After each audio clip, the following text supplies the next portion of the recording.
As simple as washing your hands regularly, preferably under running water, ensuring that your fruits and vegetables are properly washed, disposing your refuse again properly, and ensuring that you cook and your environment is sanitary could be a life saver, because a moist and dirty environment is a breeding ground for diseases, and one of such diseases is cholera.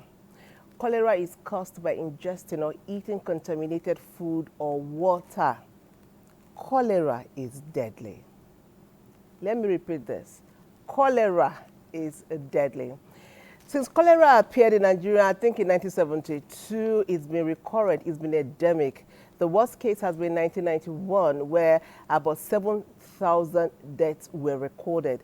That is about 12.9% of fatality rate. Now, the World Health Organization will tag fatality rate based on confirmed cases at less than 1%. But each time cholera hits Nigeria, the percentage is between 1 to 4%, which is so bad. Why is cholera endemic in Nigeria? Why is it recurrent? What can we do as individual or as a nation to stop this ugly trend? What are we not doing right?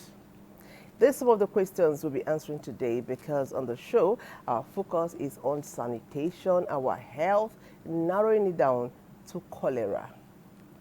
It is your favorite weekend show, Weekend Deal, coming to you from the network service of the NTA. My name is Patience Eloyi Abba. I am delighted you're keeping our company this morning to join the conversation. And I'm sure you know I'm not alone. You know it. I am not alone.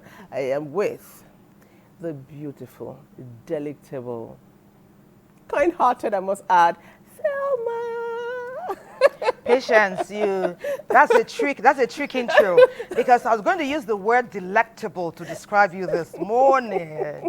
I love how regal you're looking. Thank you. And no doubt the message you're sharing today is going to go far. Amen. Because when people are interested in the way you look, they like to listen to what you say.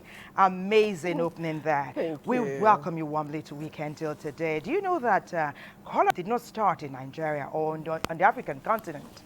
It's been far from another idea, another area, and it began way back in 5000 BC. So imagine from that time up till now, there's been cholera in the world. In Nigeria, it made its incursion in the 19th century. It was here in the 20th century, and it's here now in the 21st century. But we can make a difference. When we come on Weekend Deal often, we ask ourselves critical questions. Beyond telling you what's happening, we seek to change the existing narrative. If it's good, we want to make it better. If it's better, let it be best. And if it's not so good, we provide enlightenment. And we remind you that it depends on you. When you become intentional, when you become vigilant, when you are careful, when you know that every positive step you take can bring about that decisive action that Nigeria needs, we know you will take cholera more seriously than some are doing today. It's all about sanitation, health, yours and mine. And in fact, the word out there now is that with the incessant flooding that is invading some parts of Nigeria, there will be a negative impact with more cholera being spread nationwide. But we know that is an assumption. With what we'll tell you on the show today and with what we know you are going to be doing next, we have the capability and ability to kick cholera out of Nigeria, not just now, but for all time. Welcome again. My name is Thelma Obaz. We'll tell you more about cholera. This is Weekend Deal, your Saturday and Sunday early morning tonic. If you are not on this belt, on the Nigerian Television Authority, the NTA, then you are missing out. And if you've not invited your friends and your family to be a part of our show, you are doing them a disservice. So as a patriot that wants great and innovative things for Nigeria, as you are sipping on your cuppa, your coffee, your tea, whatever, tell your friends and family, gather around your television set. It's time for the biggest and the best breakfast show on the continent, and we're unveiling all what we have put together for you today.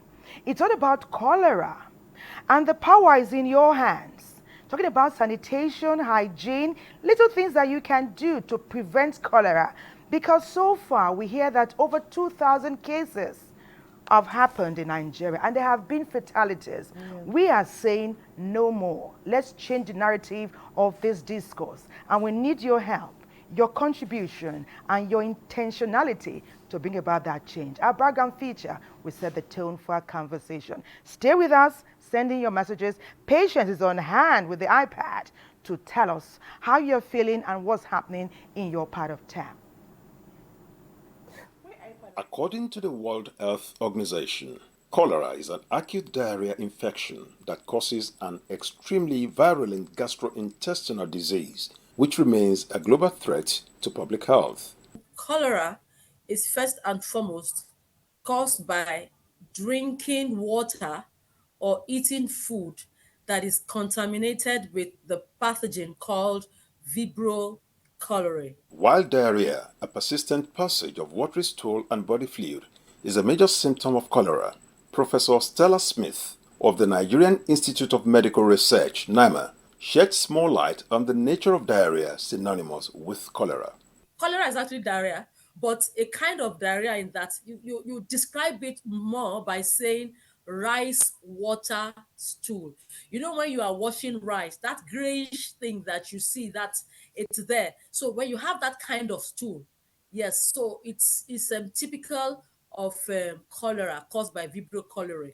And that's because this cholera, the Vibrio cholerae, infects the small intestine and produces a toxin.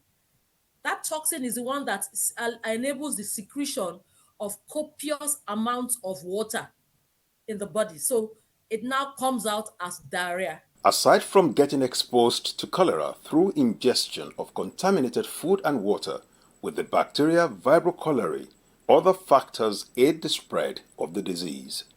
You see people cooking food close to where there's heap of refuse, and they are cooking food, and that is a no area. It's not something that people should actually come and be. You don't even know the hygiene of the food handler.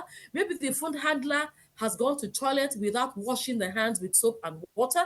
You know, a lot of things like that. So people eat in this kind of environment. Maybe drainages, blocked drainages. Have you noticed that just small rains, there's flood?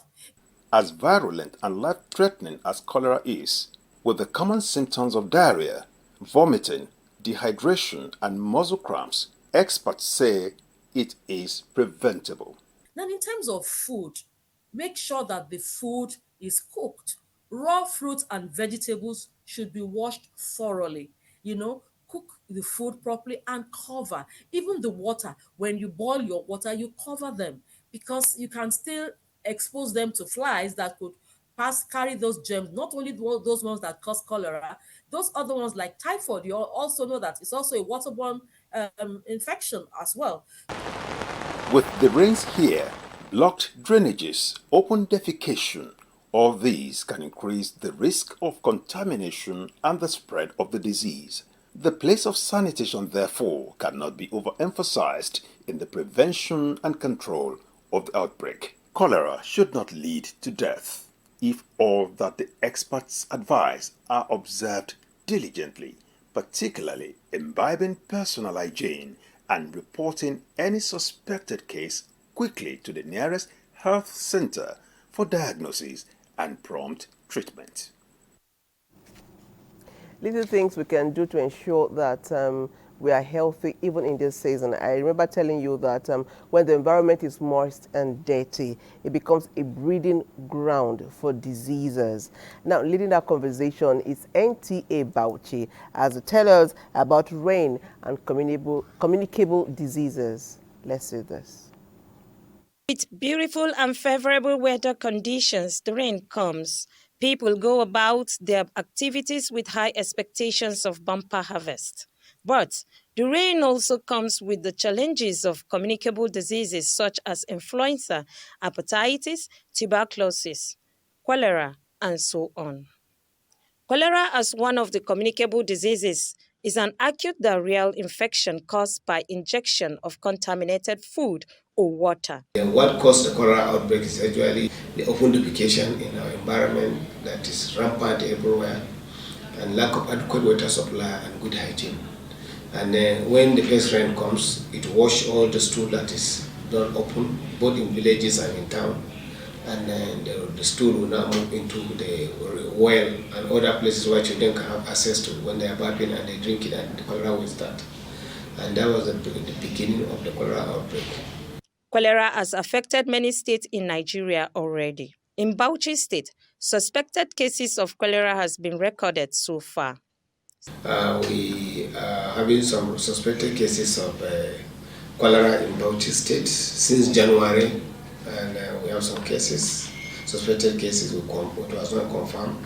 Now we have at least 38 number of suspected cases of cholera in Bauchi State from 3 local governments, Bauchi, Toro, and Ganjua. And we have also a suspected death yesterday, 4 suspected plus 1 suspected death from Bauchi local government. Now, as a level of preparedness of cholera, we set up a technical working group which is working towards making sure that we prepare for the impending outbreak, since there's an outbreak in Lagos and other places. And then what are the signs and symptoms of cholera, like profuse diarrhea, weakness of the body, and then headache and dizziness.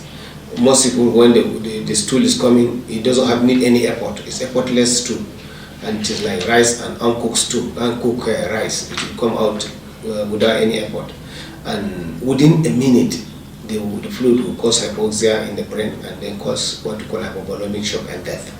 So this is one of the signs of cholera in this country, sign of cholera, sign and symptoms of cholera. That if you see anybody having this sign and symptoms, please report so that we'll be able to handle this.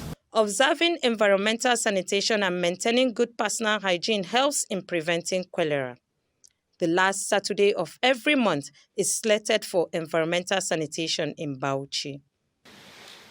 There is a need for the community members, particularly here in Bauchi, to keep our environment clean, because this is the beginning of the rainy season, and usually at the beginning of the rainy season we usually had a kind of outbreak of certain disease related to waste management or environmental issues.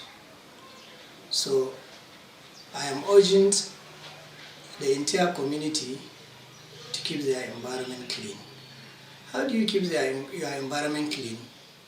When you wake up in the morning, you look around the house, ensure that all the utensils the family use are kept in sanitary condition. Try to clean the environment, clean the drainage system in your house so that waste will not accumulate in your house. If you don't have a dustbin, try to have one so that the little waste you generated in your house, you can pack them in a dustbin waiting for onward transmission to collection centers. Here in Bauchi State Environmental Protection Agency, we put more measures in place to ensure that the populace of Bauchi metropolis live in a healthy environment. Number one, we conduct monthly environmental sanitation. The importance of environmental hygiene cannot be overstated. From the urban centers to rural communities, the need for clean and healthy surroundings is paramount. So, endeavor to always wash your hands, wash your vegetables and fruit properly before eating, and maintain a clean environment that keeps you away from. Maintain a clean environment, and it starts by washing your hands, imbibing a hygienic style and inculcating that in everyone around you. And like we always say, charity begins at home. Tell your family, and the news continue to spread that cleanliness is really next to godliness. Well, our experts are in the house, medical professionals who will be chatting this discourse today alongside you as you send in your experiences, your messages, your questions, all so that we can regale all of that and get answers and solutions. Well, one of our guests here today, the Senior Registrar, Pediatric Unit of the University of Abuja Teaching Hospital at Gwagwalada. She is Dr. Machan Belmo. I asked her, are you from France? She's so gorgeous. Let's see her profile.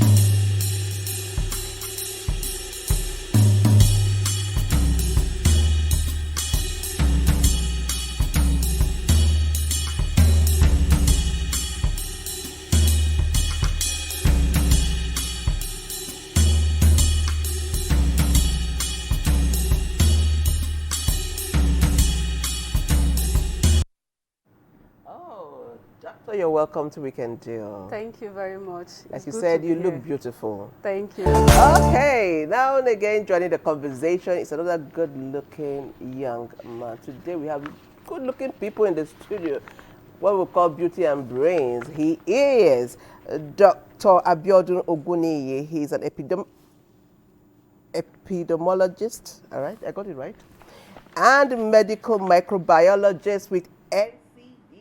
Let's see his profile.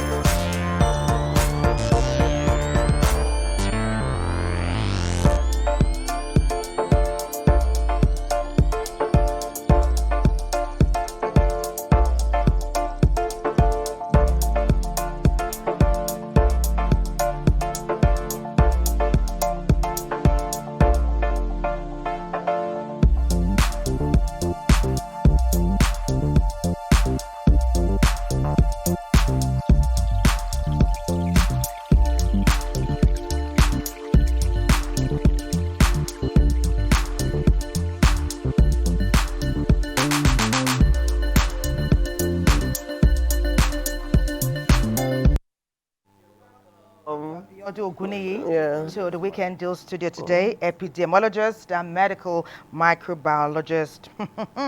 Our guest today coming fully prepared for the challenges I had, talking about diseases that permeate our society at this period, with a special mention talking about cholera. We hear about 2,000 cases and more already in Nigeria, and there have been a few fatalities. We are not happy, especially because prevention, we know in this case, is easy and it's better, cheaper, safer than cure.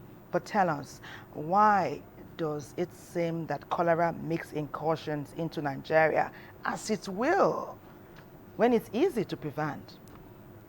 Do I go first? Okay. Yes, please, Dr. Abiodun. Yes. All right, thank you very much. It is good to be here. Let me start by appreciating the effort NTA is putting into educating Nigerians, because this is something critical also to prevention and control of this epidemic we have. And NTA has been really leading the call in this regard. Of course, you can't beat the rich, and you are doing great on this. So quickly, we feel this is new, but it is not. cholera has been with us. This is like the 7th pandemic that we are running through. And it might interest us to know that if you understand your enemy, then it's easier to address or defeat them. The organism causing cholera is what we call Vibrio cholerae. It's a kind of organism that has the ability to live long in the environment. Now, every year in we have the season of outbreak. As soon as the cases decline and it seems as if we are out of the hood, all the organisms that has been produced from those diarrhea, the vomiting, they are not dead. They go back into the environment, maybe when you wash them out or whatever, they go back into the environment and they can become dormant for as long as possible. It's a kind of organism that can survive at very cold temperature, at very hot temperature, as high as 40 degrees. So when you have this kind of organism that can go and hibernate until another favorable time comes. But hibernate where? And what awakens them? It goes into the environment. It can be in the water bodies. Now plants. It can be in the plastic disposed in the environment. It can be everywhere that is unhygienic. All right? So when it stays in that environment, it's waiting for the next cycle. And when just like the initial report presented, when the rain comes, the flooding system, coupled with the fact that aside the ones that are produced from human activity of those who are infected, there are also about 60 to 70% of those who are infected that didn't show the symptoms. But they can keep shedding these bacteria as they move around. So when those individuals go into what we describe as open defecation practices, which is very common in Nigeria, it might interest us to know that the federal government embarked on a goal to end open defecation in Nigeria by next year, 2025. But as we speak, out of our 774 local governments, we only have a meager 123 local governments that are open defecation free, which is about 16%. Now, if we have more than 40 million Nigerians, according to statistics, still practicing open defecation. So when you defecate openly, when the rain comes, it washes all those surfaces, contaminates the water sources, and these organisms that are already in the environment find their ways back into water bodies, especially maybe through the flooding system that affect our septic tanks, affect the waterways, and this water gets to contaminate their food items, contaminate even the drinking water that we take. When people don't have safe access to safe water, they take all this in, and the organism gets back into the body system. Interestingly, human being is the major living host that can allow the organism to replicate. So you get back into the living system and the cycle starts again. Wow. I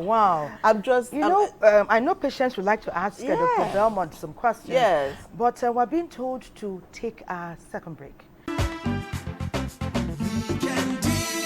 Okay, today it's all about sanitation, health, and cholera.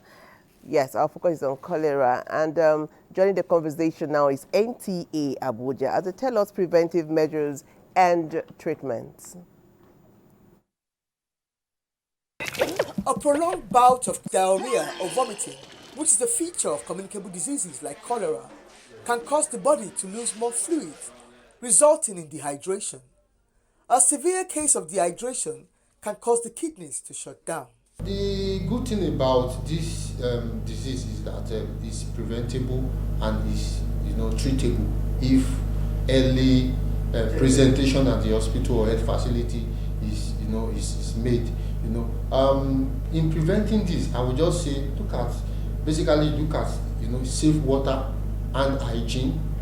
Then you look at safe food preparation or handling. Because by the time you raise this awareness in those rural areas, like we were doing on NTA now, do on television, we go to churches, we go to some gathering to raise the awareness. By the time they see anybody that is coming down with any of the symptoms, sudden passage of watery stool, vomiting, weakness, dehydration and all of those ones. So by the time they know these early signs, they can promptly go to any health facility for treatment. And if it is coming from anything we put in our mouths, the first thing we do is prevent it from getting into the food to eat.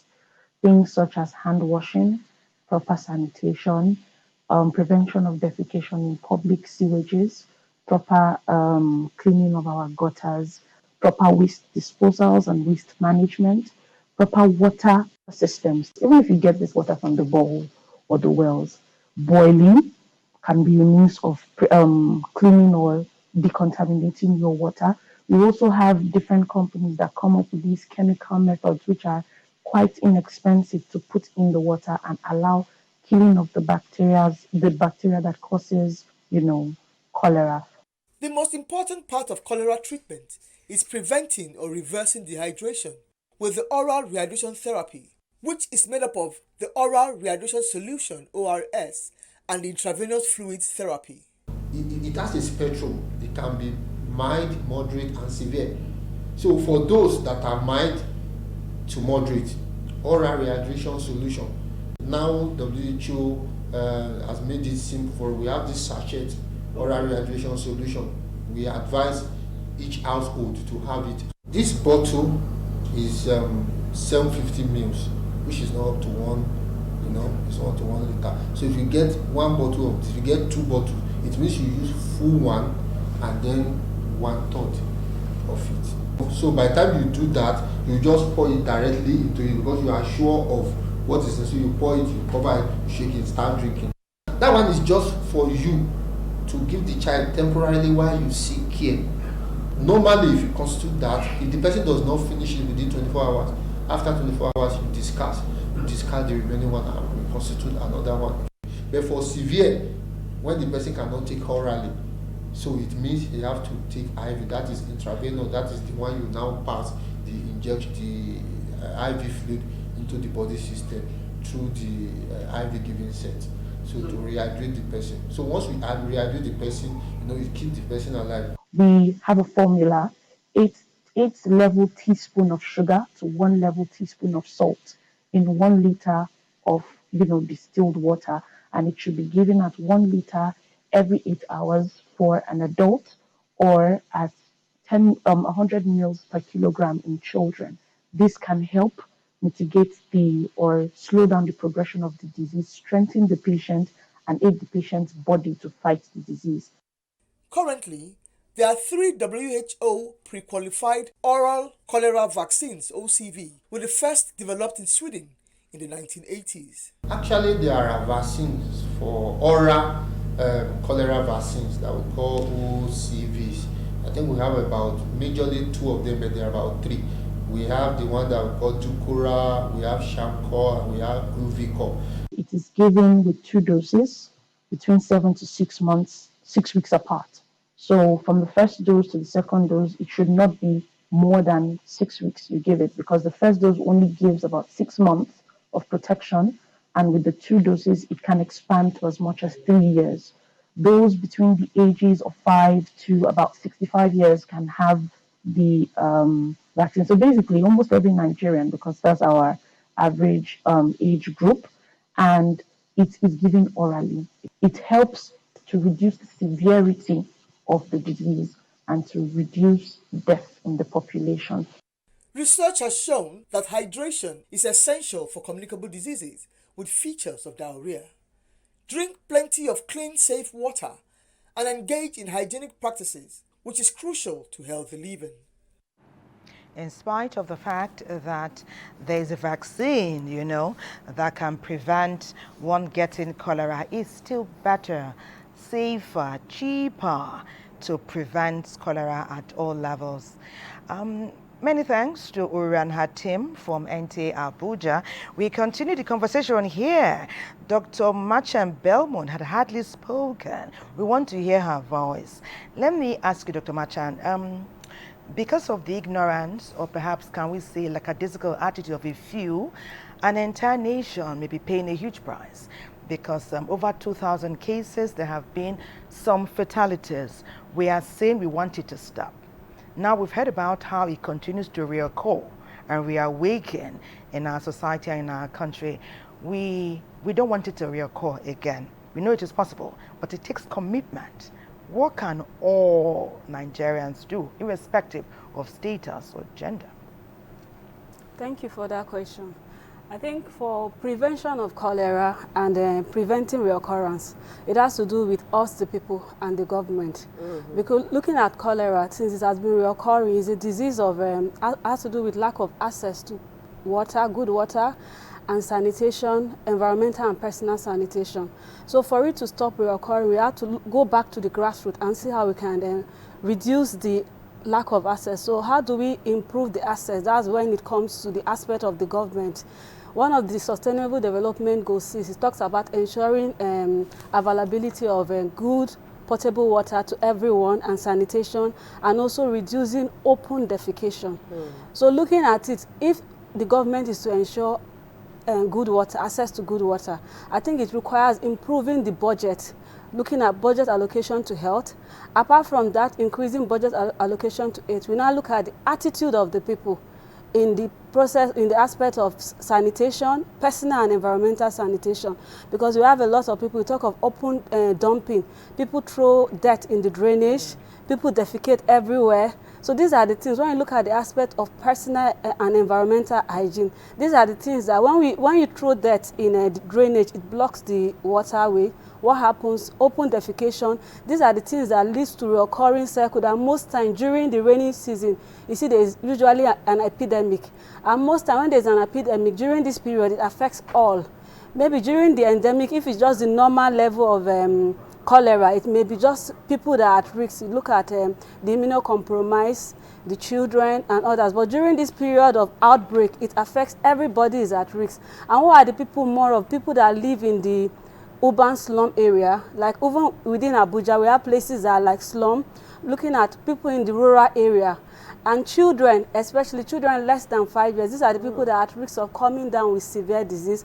Apart from children, immunocompromised people, immunocompromised, then you look at another aspect, they talk about people that have blood group O. They are at risk of coming down with severe form of disease. Majority of people I have blood group O and I'm frozen. Majority of people that have cholera don't have symptoms. They have mild or moderate symptoms. Only few, like 20%, that come down with severe symptoms. And those are the people who talk about, the children, the immunocompromised people, and they talk about people that have blood group O that are at risk of that. Okay, I'm just hearing this, so I've never thought, so I am at, okay, let's leave that before I jump out of this place. Okay, so doctor, apart from cholera, we do know that there are other diseases. Once it's raining season, it's normal for you to hear people say, I'm not feeling, it's raining season, everybody is sick. You go to the hospital, somebody is complaining of cough, cat. What are the other things, sicknesses that come with raining season, and how do we take care of ourselves? All right, thank you. So when the rain comes, it's provide breeding grounds for mosquitoes, for flies, for rodents, and other vectors that can move infectious agents from one location to the other. There are a lot of public health diseases of importance that's associated with mosquitoes. Some are associated with rodents. So during this period, when you have increased production of these vectors, we also expect that there will be more of their activities translating into disease in human. For instance, when you talk about mosquitoes, we are talking about diseases such as dengue fever. We are talking about diseases such as yellow fever. These are, not to mention the regular one, malaria, that's been with us. So there will definitely be more increasing activities of these vectors, which can cause more diseases. For now, yellow fever is there. Lassa is caused by rodents that are picking the pathogens or the germs also from the environment, interact with human, and they can deposit them. Flies are everywhere. Now, when these flies also perch on contaminated surfaces, excreta, they can also pick those germs, interact with human food and other edibles, and transmit these infectious agents. Now, there are other diseases. Common cold is there that we all from time to time and all that. So if we put it mildly, of course also typhoid is there. So all these are common diseases that you probably see more in this period. But what do we do? The concept of prevention, before we came online, came live earlier on, we were talking about what used to be the experience with our environmental sanitation. Yes, yeah. And we said with nostalgia, in those days of real environmental sanitation enforcement, that there is silence in the environment. Nobody moves. But you see us now, everybody says, no, we have to do our parties. Or why is government making life difficult for us? And I remember when we, as from the government side, when government brings up some measures to say, okay, these are the things we need to do, the natural tendency is to resist it and say, no, they want to gag us, they don't want us to express our freedom. But all these things are worth culminating and contributing to what we are having today. So we mentioned environmental sanitation, and it sounds so basic, but I'm also careful to balance it. When you say people should not defecate openly, are there toilets for them to use? Okay, I don't want to defecate openly, but this is a natural physiologic process. When you are pressed, you are pressed. The next thing is you want to see how to get yourself comfortable. Where are the toilets available? So from the government side, and I approach it this way, we call it all of society approach in stopping this menace. At individual level, what should I do? At government level, what should I do? The private sector, what should we do? At community level, professional associations and all that. So at individual level, if we start with that before we come to the government, at individual level, you know, we easily say, wash your hands. And it sounds like, maybe I've washed my hand, but we are not a bit detailed about what that washing of hand entails to ensure that you actually do justice. Remove the germs. The germs are removed. And I paint a scenario in a minute. You see people in the restaurant setting. You enter a restaurant, you want to eat, and they give you water, like our regular restaurant bookers now, not the fork and knife type. And they give you water, ordinary water. And you see people just do this. So when you do this, you feel you have washed your hands. Then you can eat. Whereas you have not done anything. Doctor. Now, what am I saying? The organism, the germs that are causing this disease, I will explain a bit 1 second again. They have a layer of their own cell that is protected with something like fat and oil. Now, when you just pour water on it, you are not doing anything. Just like you pour, like look at your plate that is dirty with oil, and you just pour water. You have not done anything. But when you put soap on that oily plate, you can see that the oil will move. Start moving. So when you just rinse, what you just did is you rinse, and this organism like water. So you only ended up activating. Give me the water to drink. So look at the reverse. You now finish eating. After you have digested the organism, they will now give you soap to wash your hands. In your mind, you feel like I washed my hand before I ate, but you have not done anything. So all the area that the organisms can also hide in the hand, because studies have shown that about 60 to 70% of infectious diseases can be prevented by proper washing of hands. And when we are saying proper washing, these spaces, they are where the organisms hide. If you look at the fingernails, the cuticles, you see some fingers. Let's not go into that. So, free to go there. Wash your hands well. Keep your nails short. If you do the proper washing, you wash it properly. It takes like 30 to 40 seconds. It's not just, and I'm done. So you wash with soap and water. We believe that when you use the toilet, you touch surfaces that you're not comfortable with, you wash that arm before you take anything, because we say this is transmitted what we call fecal-oral, fecal matters, feces. And you contaminate that thing, whether with your hand or with the food, with water, and it gets into oral, it's through the mouth, then into your system, and it causes the damage. So in a nutshell, if we do our part, then government also tries to provide the toilet facilities. We are also saying that even public spaces like eateries, they can make their toilet facilities accessible to people. Filling stations can make their toilet facilities accessible to people. And we are looking at how private sectors too can support. Motor parks, how many motor parks in Nigeria have toilet facilities? Even the ones that are available in some government facilities are properly maintained. You want to use a toilet facility, you see it so filthy and messed up. You can't go in there. So how do we all come together? So while at human level, at individual level, you are keeping your environment clean. Those waste, when they pack it, you dump it on the roads, on the drainages.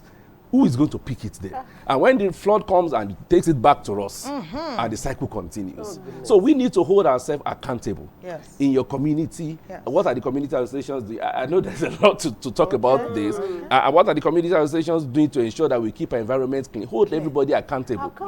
And if we do that at individual level, personal and environmental hygiene, government, private sector, other schools. Schools are another area. Yes. We have a lot of schools without toilet facilities. So where would they use their conveniences and all that? So it is not, let's not go with the mindset that everything is about the government, because we all know the resources that's absolutely not what it's meant to be. So if we all, like, media is also playing their role. Be intentional. Okay. Last point I'll make before we move on is that when we do make a mistake in in the sense that as soon as we have these stories now about outbreaks, cholera, when the cases reduce, you just find out that we forget cholera again, and we wait until the next season, because they are seasonal. And so we don't need to stop. Let it continue to be a sustained thing, a lifestyle and a culture, and gradually we will be able to stop this. Although globally, the target is not to even we are not overly ambitious that cholera will end globally in the next 1 year or two, but we are saying let us reduce deaths associated with this disease. It's a treatable disease, so if you have it eventually, don't die from it. So that we reduce the death rate from what is currently like in Nigeria about 3% to less than 1%. That is the global target. Let's reduce it, even though one is critical, but at least let's take those steps to ensure that we reduce deaths associated with the disease, and it is doable. Okay, I want to thank you, Dr. Abiodun. We're not done. We need to touch base in Kefi, our neighbor, our sister station there. They've been also working assiduously throughout the week to bring us more details. Thank you, our doctors, analysts here in the studio who have done justice or are doing justice to this topic. Being lackadaisical or complacent will not help us. Cleanliness, like we said earlier, is next to godliness. Make it a lifestyle in every form and sphere of your life and continue to spread the word. Meanwhile, NTA Kefi is talking about the impacts. Like Patience said earlier, it can be fatal. And the fatalities don't bring joy to anyone. Tell us about the impact of cholera and other communicable diseases. NTA Kefi, take it from here. Communicable diseases such as cholera, chickenpox, COVID, Ebola, hepatitis, HIV/AIDS, among others, are caused by viruses or bacteria that people spread to one another through contact with contaminated surfaces, bodily fluids, blood products, insect bites, or through the air. Few years ago, the world was nearly brought to its knees by COVID-19 pandemic, which was overcome courtesy of proactiveness by the World Health Organization and its partners like UNICEF and Medicine Sans Frontier. Director of Primary Health Care, Kefi Local Government Area, Abdullahi Adeka, who spoke off camera, said there was no report of symptomatic cases in the area. However, residents are abreast with the happenings in other parts of the country on damaging effects of cholera. Medical personnel who are at high risk of infection due to direct contact with patients say they are trained to treat and save lives. A consultant speaks on preventive measures against cholera and other communicable diseases. Cholera is a very deadly disease that is caused by a germ called Vibrio cholera that goes into the intestine, multiply, and make somebody pass a lot of diarrhea and vomiting, get dehydrated, and may eventually die of that if not intervene on time. At home, even if it's not cholera, what we advise is to get ORS solution, salt and water mixed in the sugar solution. Is being sold in the pharmacies all over the country in shops. You can also make it through local use of sugar and salt in at home. So such individuals, if they are not vomiting, is the best remedy. They can start taking that immediately. When it passes, they should come to the healthcare facilities.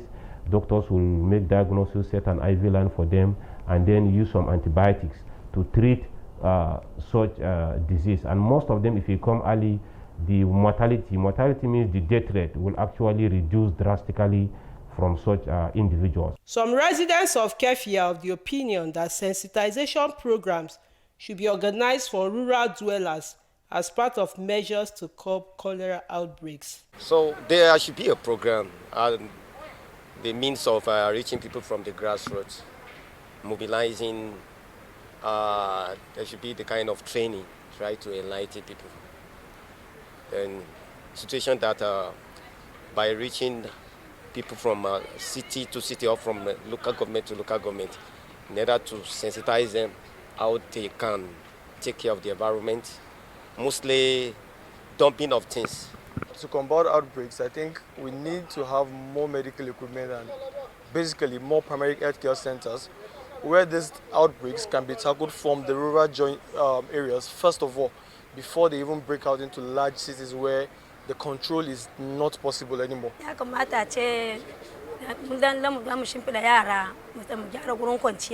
on the public to practice good hygiene, keeping our homes and surroundings clean at all times. This succinctly validates the axiom that prevention is better than cure. Oh, okay, so thank you so much, Kefi. That was quite an insightful one. We have some messages here. We always tell you join the conversation, and each time you join, you just make our hearts dance. Thank you. This person is writing from. He said, Dr. Machan should be deep. Tell us why, apart from children, why people with blood group O are vulnerable to cholera. And I want to know. I am Justice from Abuja.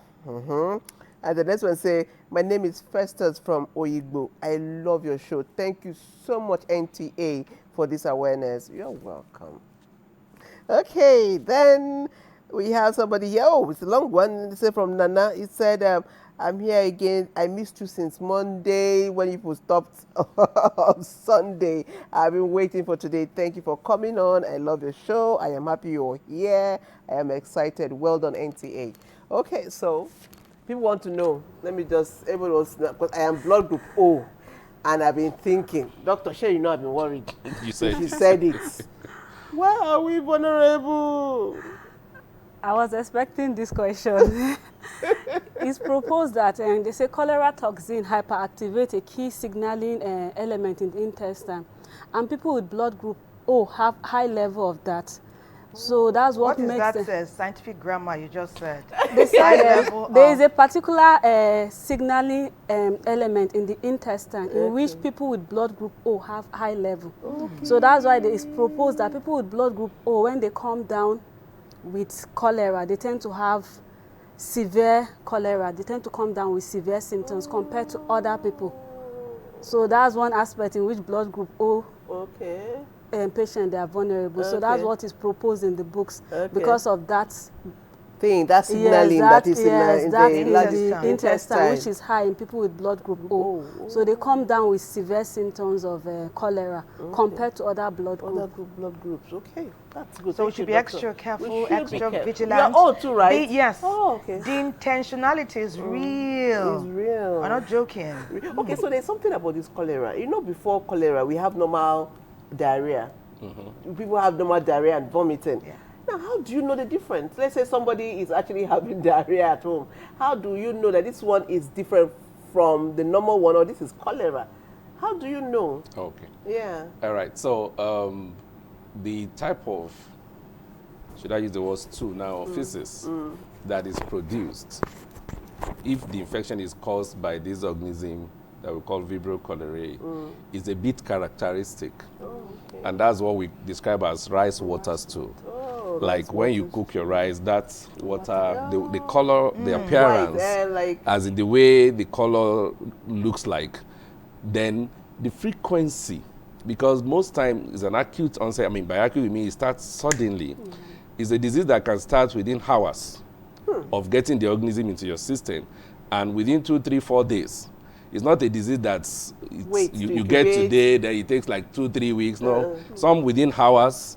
And when it starts, just as we are trying to describe about the organism, as it's releasing the toxins into that intestine, it does that like every other 30, 40 minutes. It's so wicked. The toxins then affect the walls of that intestine. The intestine is not able to absorb the water that is meant to keep in the system. Then it's releasing it into the through your system, and you're passing it out.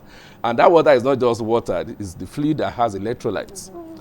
Those are the sugars, so to say, that keep the body functions, the solutions. When we know that 70% of the body system is water or fluid, and somebody is losing that every 41 hour, you're getting dehydrated fast. So it is that dehydration eventually that leads to other complications that eventually. So when such stool is coming, now initially we used to call it diarrhea and vomiting. Yorubas will say, "Àìsàn onígbá méjì." Like you have one calabash to collect two, another calabash to collect the vomiters. But later on, these organisms are also getting smarter. Now they don't even come with vomiting again. So it's majorly that diarrhea. And so when it is acute watery diarrhea that has that coloration, it's profuse, it's happening like quick intervals, then you most likely think it could be that. But it's not just absolute to say that is what it is. That is why the laboratories are there. And when you are passing stool that is more than the regular period of your intervals of passing of using the toilet, then you know that something is wrong. But why we have not been able to really get a hold of this issue is that the availability and the easy access to antibiotics around us, which is not as regulated as we want it to be. So somebody will just feel, I'm getting pressed, then just go over the counter, pick antibiotics, you possibly stop it. But the ideal thing is when you have that frequent stooling, then you look at the kind of stool you have, it's going to be so watery, as in like water. So when it comes out that way, it's expected that you seek care. And you heard the initial presentation talking about, okay, even if you can use ORS, oral hydration salt has been explained so far, it is not to skip at home, because at times it may not be coming at the rate at which the organism is producing. So the organism is increasing. So if what you are taking in is not sufficient to keep it, it's better to seek care early. And most of the deaths we have seen this year, we call it BID, brought in death. So most of them, as they are coming in, things are so bad. So it's ASAP. Yeah, so when you are getting that water, especially in an outbreak situation that has been established, the outbreak is going on, when you are having that diarrhea, that stooling that is repeated, please, in this period, seek care at the government facility. And when you do that, the laboratory is able to pick sample, they test it, and they can say this one is caused by this organism and this cholera. Dr. Machan, quickly, they say you can have infection without showing any symptoms. And what did you say about teething for babies? The patient, people that come down with cholera will be asymptomatic or mild symptoms. We have like 20% that we have severe symptoms. And I think one of the cultural problems in our community is that for children, you see most parents, when they have symptoms of diarrhea, they will say it's teething, that there is nothing to worry about, oh, jedi. One of the hallmarks of this cholera is early presentation.